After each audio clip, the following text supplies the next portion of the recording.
Hello friends, আপনারা দেখেন technical views আর আমি সায়ন। তো অনেকদিন পরে আজকে ভিডিও বানাচ্ছি। আর এটার পেছনে একটা কারণও আছে। আমার অনেক বন্ধুই বলে তার ল্যাপটপ 4-5 বছর পুরনো হয়ে গেছে, স্লো হয়ে গেছে। তো এগুলোর পেছনে অনেক কারণ থাকতে পারে। প্রথমত যেটা হয় সেটা হচ্ছে যে স্টোরেজ ডিভাইস সেটা অনেক সময় হার্ড ডিস্ক ইউজ করা হয়, তো যার জন্য স্লো হয়ে যায়। তো সেখানে যদি আমরা এসএসডিটাকে ইনস্টল করতে পারি বা হার্ড ডিস্কটা কোনোভাবে রিপ্লেস করে এসএসডি আমরা ইনস্টল করতে পারি, সেক্ষেত্রে ল্যাপটপ অনেকটাই ফাস্ট হয়। কারণ যে এসএসডিগুলো আছে সেগুলো এইচডিডির তুলনায় প্রায় 10 টাইমস ফাস্টার হয়ে থাকে তার জন্য। তো এরকম আমার এক বন্ধুর ল্যাপটপে সমস্যা হয়েছে। তো আজকে আমরা দেখবো যে কীভাবে হার্ড ডিস্কটাকে চেঞ্জ করে সেখানে আমরা এসএসডি লাগাতে পারি এবং ল্যাপটপটা কতটা ফাস্ট হয় সেটাও আমরা আপনাদেরকে দেখিয়ে দেবো। তো চলুন শুরু করা যাক।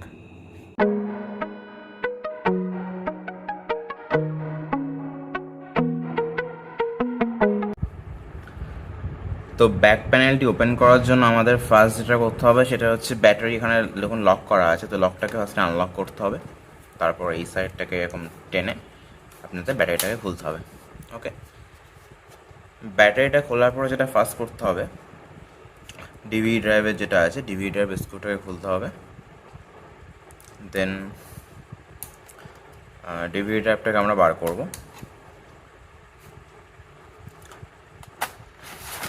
ডিভি ড্রাইভটাকে বার করে ফেললাম। এইবার একে একে বাকি সমস্ত স্ক্রুগুলো আমরা খুলবো।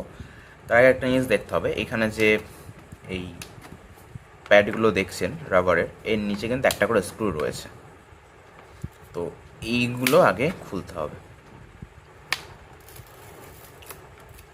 দেখতেই পাচ্ছেন এইখানে একটা স্ক্রু রয়েছে। তো এখন চারটা দিকে কিন্তু 4টে স্ক্রু রয়েছে, ঠিক আছে। তো আমরা এখন এই পুরো ব্যাক প্যানেলটাকে ওপেন করবো, পুরো স্ক্রুগুলোকে আমরা খুলবো। ওকে, তো আমাদের সব যে কটা স্ক্রু ছিল সবগুলোই খোলা কমপ্লিট। এইবার যেটা করব, এবার আমরা ডাইরেক্টলি কিন্তু এটাকে ওপেন করব না। এই জন্য যেটা আমাদের করতে হবে, এটাকে উল্টে নেবো আমরা। নেওয়ার পর যেটা করতে হবে, এই যে সাইডগুলো আছে এখান দিয়ে শার্প একটা কিছু দিয়ে আমরা এই জায়গাটাকে জাস্ট ওপেন করে নেব। তারপর আমরা আস্তে আস্তে ব্যাক প্যানেলটাকে ওপেন করব। ওকে, তো এইবার আমরা এটাকে আস্তে আস্তে এই ব্যাক প্যানেলটাকে আমরা ওপেন করে নেব। ওকে, তো এই পুরো ব্যাক প্যানেলটাকে আমরা ওপেন করে ফেললাম। এইবার আমাদের যে কাজ সেটা হচ্ছে, এখানে দেখতে পাচ্ছেন হার্ড ডিস্ক রয়েছে। এই হার্ড ডিস্কটাকে আমরা এসএসডি দিয়ে রিপ্লেস করব। আর এখানে যে ডিভি ড্রাইভটা ছিল, ডিভি ড্রাইভটা এইখানটাতে ছিল। এই ডিভি ড্রাইভের জায়গাটাকে আমরা একটা ক্যাডি আছে, সেই ক্যাডি দিয়ে আমরা রিপ্লেস করে ফেলবো। এই যে ক্যাডিটা আপনাদের দেখাচ্ছি, এই ক্যাডির মধ্যে আমরা এই হার্ড ডিস্কটাকে এখানে বসিয়ে দেবো।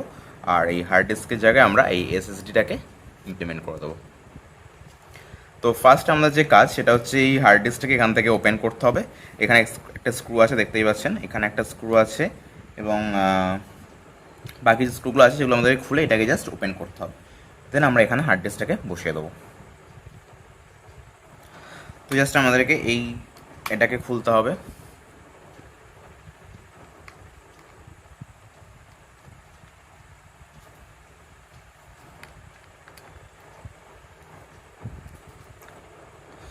ওকে, তো এর স্ক্রুগুলো আমাদের ওপেন করা কমপ্লিট। এবার জাস্ট এটাকে আস্তে আস্তে টেনে আনবো। দেখতেই পাচ্ছেন এটা খুব সাবধানে আমরা এটাকে ডিটাচ করবো এখান থেকে, যাতে কোনোভাবে কোনো রকম কিছু ড্যামেজ না হয়। ওকে, জাস্ট খুব সাবধানে আমরা এটাকে ওপেন করব। তো দেখতে পাচ্ছেন এটা ওপেন হয়ে গেল। এবার জাস্ট এখানে আমরা এই যে এসএসডিটা আছে সেমভাবে আমরা এটাকে এখানে অ্যাটাচ করে দেবো।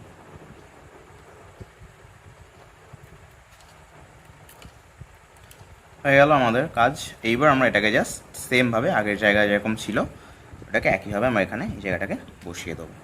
দেন আবার আমরা এই যে স্ক্রুগুলো ছিল সেগুলোকে আমরা একইভাবে এগুলোটাকে টাইট করে দেবো।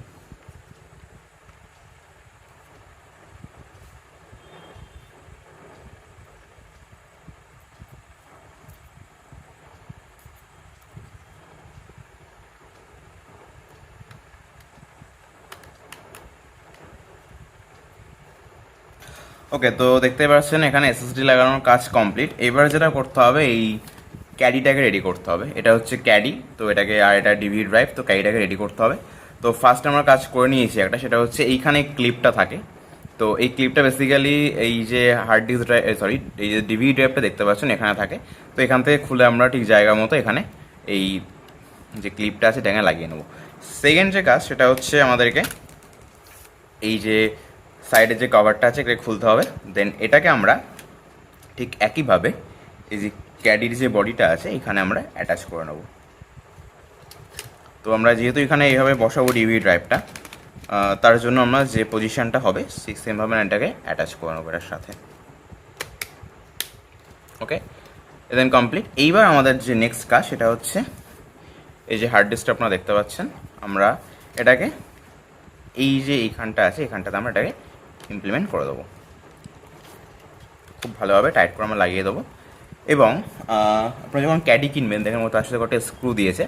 তো এই যে স্ক্রুগুলোর সাহায্যে আমরা এটাকে এই যে 4টে জায়গা আছে এখানে আমরা এই হার্ড ডিস্কটাকে খুব ভালোভাবে অ্যাটাচ করে দেবো। তো দেখতে পাচ্ছেন আমাদের ক্যাডি সেট আপ কমপ্লিট। এবার ক্যাডিটাকে ঠিক যে ডিভিডি ড্রাইভের জায়গাটা ছিল ঠিক সেই জায়গা মতো আমরা এটাকে অ্যাটাচ করে দেবো। ওকে, আমাদের মোটামুটি এদিকার কাজ কমপ্লিট। এবার আমাদের ব্যাক প্যানেলটাকে লাগিয়ে ফেলতে হবে। ঠিক আছে, তো আমরা ব্যাক প্যানেলটা লাগানোর কাজ শুরু করার আগে এটাকে একবার একটু বার করে আনতে হবে। দেন ব্যাক প্যানেলটাকে বসিয়ে আমরা দেন এটাকে এখানে আবার ঢোকাবো। তো আমাদের এইবার ব্যাক প্যানেলটাকে আমরা আবার আগের মতো হবে এখানে অ্যাটাচ করে ফেলবো।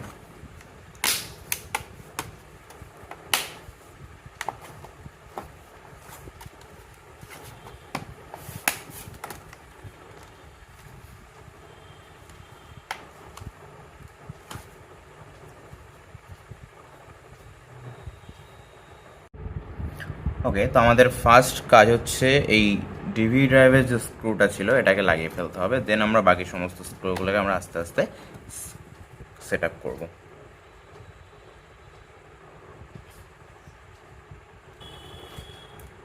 তো এভাবে আমরা সবকটা স্ক্রু লাগিয়ে কমপ্লিট হয়ে গেলে দেন আমরা ব্যাটারিটাকে অ্যাটাচ করে দেবো। দেন আমাদের ল্যাপটপ সেট আপের কাজ ফুল কমপ্লিট। এইবার আমাদের কাজ হচ্ছে উইন্ডোজ ইনস্টলেশন। তো অনেকেই এখানে বলবে যে আপনি উইন্ডোজকে মাইগ্রেট করতে পারেন, বাট আমার সাজেশন উইন্ডোজ মাইগ্রেট করবেন না, সেক্ষেত্রে আপনারা অ্যাকচুয়াল পারফরমেন্স পাবেন না এসএসডি। সেক্ষেত্রে আমার সাজেশন ক্লিন ইনস্টল করাটাই বেটার। এবার ক্লিন ইনস্টলের প্রসেস আপনাদেরকে আমি দেখিয়ে দেবো এবং ফুল ক্লিন ইনস্টলেশনের প্রসেস যেটা আছে সেটা আমার চ্যানেলে ভিডিও আপলোড করা আছে। আমি এই ভিডিওর লিঙ্ক ডিসক্রিপশানে দিয়ে দেবো, আপনারা সেখান থেকে দেখে নেবেন। তো এখানে আমাদের উইন্ডোজ 10 যেটা আছে উইন্ডোজ 10-এর ফ্ল্যাশ ফাইল এখানে রেডি করা আছে। তো আমরা এখন এটা দিয়ে উইন্ডোজ 10টাকে ইনস্টল করব। এবার উইন্ডোজ 10 ইনস্টল করার সময় যে ব্যাপারগুলো আপনাদেরকে মাথায় রাখতে হবে সেটা আপনাদেরকে আমি বলে দেবো। আচ্ছা, তো উইন্ডোজ ইনস্টল করার সময় যেটা আমাদেরকে খেয়াল রাখতে হবে, কী করে কোন ড্রাইভে আমরা উইন্ডোজ ইনস্টল করব সেটা আমাদের খুব ভালোভাবে খেয়াল রাখতে হবে, নাহলে কিন্তু এক্ষেত্রে সমস্যা হতে পারে। তো আমি আপনাদেরকে দেখিয়ে দিচ্ছি যে কীভাবে আপনারা ড্রাইভ সিলেক্ট করবেন সেক্ষেত্রে। ওকে, তো এক্ষেত্রে আপনারা অ্যাকসেপ্ট করবেন এবং নেক্সট, তারপর আপনারা এখানে করবেন কাস্টম উইন্ডোজ অনলি। এখানে দেখুন সমস্ত ড্রাইভগুলো শো করছে এবং এটা হচ্ছে আপনাদের যেটা আমরা এসএসডি ইনস্টল করেছি, আর এটা হচ্ছে আমাদের পুরনো যে হার্ড ডিস্ক যেটা ছিল ড্রাইভ 1 যেগুলো আছে। এখান থেকে আমরা এই যে 505 MB পার্টিশান যেটা আছে, এই যে পার্টিশানগুলো পার্টিশান 1, 2, 3, 4 এই পার্টিশানগুলোকে আমরা পুরোপুরি ডিলিট করব, কারণ এগুলো হচ্ছে আমাদের সি ড্রাইভ ছিল। জাস্ট আমরা এই পার্টিশানটাকে আমরা রেখে দেবো, কারণ এই পার্টিশানের মধ্যে আমাদের সমস্ত ফাইল রয়েছে। তো দেন ফার্স্ট আমরা পার্টিশান 4টাকে ডিলিট করছি। দেন আমরা আস্তে আস্তে যে পার্টিশানগুলো আছে ক্লিক করবো, আমরা ডিলিট করে দেবো। পার্টিশান 1টাকে আমরা ডিলিট করলাম। এবার আমরা পার্টিশান 1 যেটা আছে 16 MB যেটা আছে এটাকে আমরা ডিলিট করব।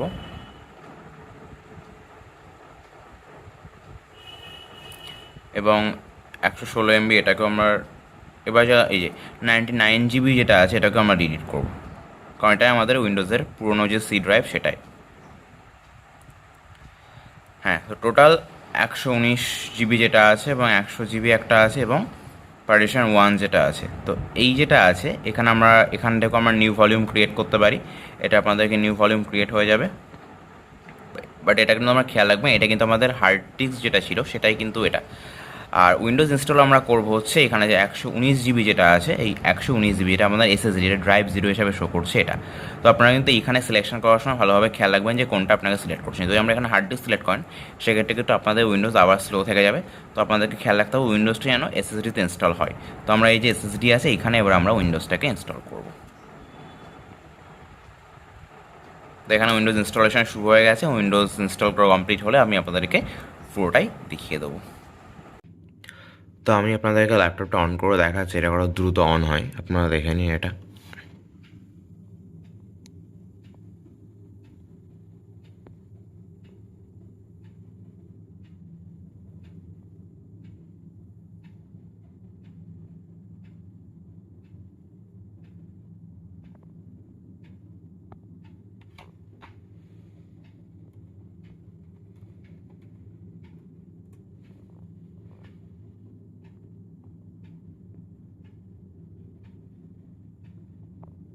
দেখতেই পাচ্ছেন এটা কত দ্রুত অন হয়ে গেল। যখন এখানে হার্ড ডিস্ক ইউজ করা হতো সেক্ষেত্রে 1 থেকে 2 মিনিট বা তার থেকেও বেশি টাইম লাগতো, যেটা কয়েক সেকেন্ড বা মোটামুটি 30 সেকেন্ড টাইম নিল। এবং আপনারা দেখতেই পাচ্ছেন এখানে সফটওয়্যারগুলো আছে, এগুলো লঞ্চ করতে খুব বেশি টাইম নেবে না। তো এটা মোটামুটি একটা 5 বছর পুরনো ল্যাপটপ, এবং এখানে ক্রোম আমি অন করছি এবং ইন্টেল পেন্টিয়াম প্রসেসর রয়েছে এখানে। দেখুন কত ফাস্ট এখানে গুগল ক্রোম ওপেন হলো। প্লাস আমি এখানে মাইক্রোসফট এজ ওপেন করছি, দেখুন কত ফাস্ট এটা মানে এজ ওপেন হয়ে গেল। প্লাস এখানে যে মাইক্রোসফট অফিস ওয়ার্ড যেটা আছে সেগুলো কত দ্রুত এখানে লঞ্চ হচ্ছে। তো বুঝতেই পারছেন যে এসএসডি কার্যকারিতা কতটা এখানে ব্যবহার হচ্ছে। তো আপনারা দেখলেন যে কীভাবে আমরা হার্ড ডিস্কটাকে চেঞ্জ করে এসএসডি লাগাতে পারি, এবং যে হার্ড ডিস্ক আছে সেগুলোকে আমরা ক্যাডির মাধ্যমে যে ডিভিডি ড্রাইভ ছিল সেখানে আমরা লাগাতে পারি। বাট ডিভিডি ড্রাইভ যদি না থাকে সেক্ষেত্রে অনেক ল্যাপটপেই যেটা এনভিএমই বা M2 যে এসএসডি পোর্ট থাকে সেটা থাকে। তো সেক্ষেত্রে আপনার এনভিএমই বা M2 যে এসএসডি আছে সেগুলোকে আপনারা ওখানে সেট করতে পারেন। বাট যেক্ষেত্রে এই পোর্টগুলো না থাকে সেক্ষেত্রে আমি যে প্রসিডিউরটা দেখালাম এইভাবেই এসএসডি আপনারা ইনস্টল করতে পারেন। তো ভিডিওটি যদি আপনাদের ভালো লেগে থাকে অবশ্যই লাইক করবেন এবং শেয়ার করবেন, এবং চ্যানেলটা অবশ্যই সাবস্ক্রাইব করবেন। মানছি আমার ভিডিও আসতে অনেক দেরি হয়, কিন্তু অনেক ব্যস্ততার মধ্যেও সময় হয়ে ওঠে না। তো যখন সময় হয় তখন ভিডিও করার চেষ্টা করি। তো আপনারা যদি আমাকে সাপোর্ট করেন তো আশা করি চ্যানেলটা এগিয়ে যাবে।